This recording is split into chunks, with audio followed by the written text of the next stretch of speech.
Oke teman-teman, assalamualaikum warahmatullahi wabarakatuh.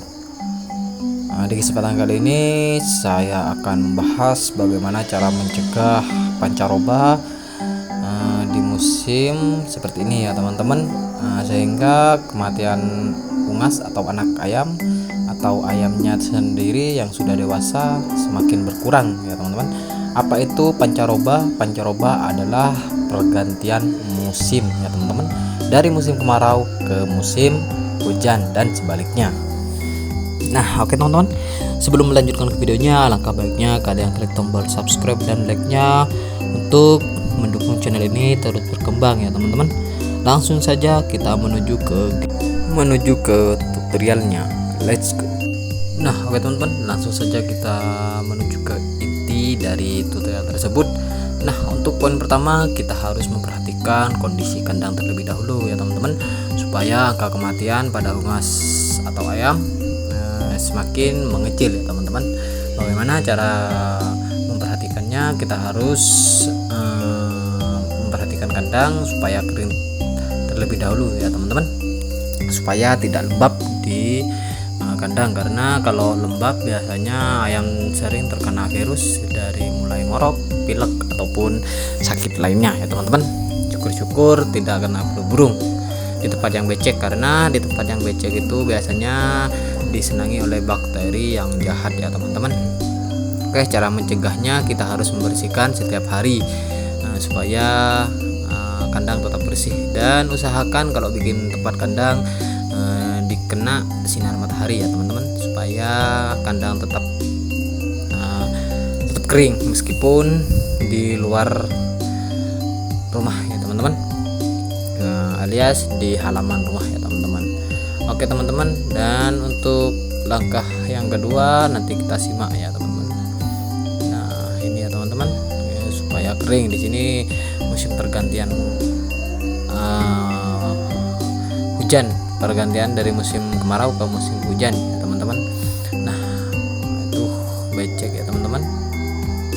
Nah, sebelum kita ke tahap yang kedua, kita harus sediakan bahan seperti ini ya teman-teman, destan ya teman-teman, untuk penyemprotan kandang tersebut.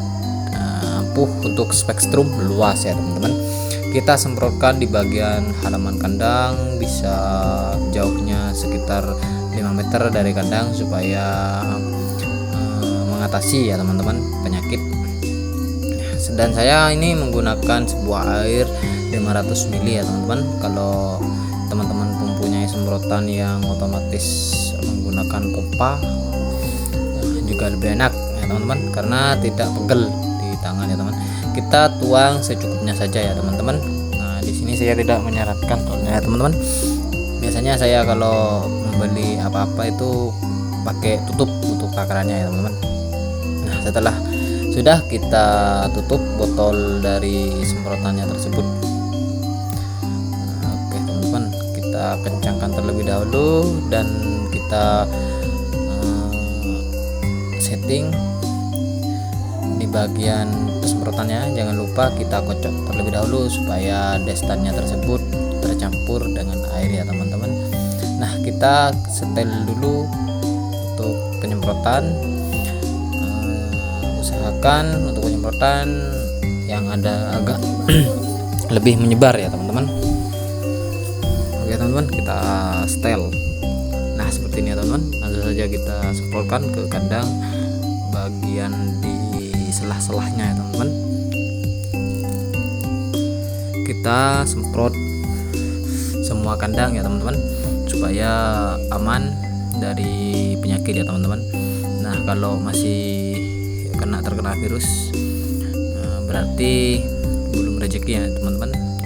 Lebih baik kita mencegah daripada mengobati ya teman-teman.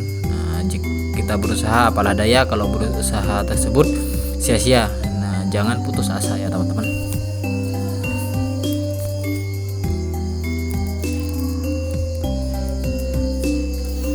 Pokoknya semprot di bagian selah-selah kandang ya teman-teman, di bagian pakan ataupun di tempat minum. Aman teman-teman, aman, super aman ini. Kalau di cepat makan, tidak beracun. Nah, kalau dicampur dengan lain belum tentu ya teman-teman. Oke teman-teman, di sini saya semprot di bagian luar-luar, di bagian area kandang ya teman-teman, kita semprot semua.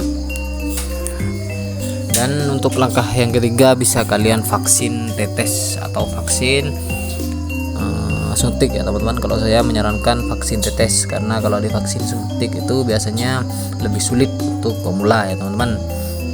Makanya kalau divaksin tetes itu cuma ditetesin di area mata satu tetes satu kali ya teman-teman. Di sebelah mata berarti ayam 1-2 kali tetes dengan sebelahan, sebelah kiri dan sebelah kanan ya teman-teman.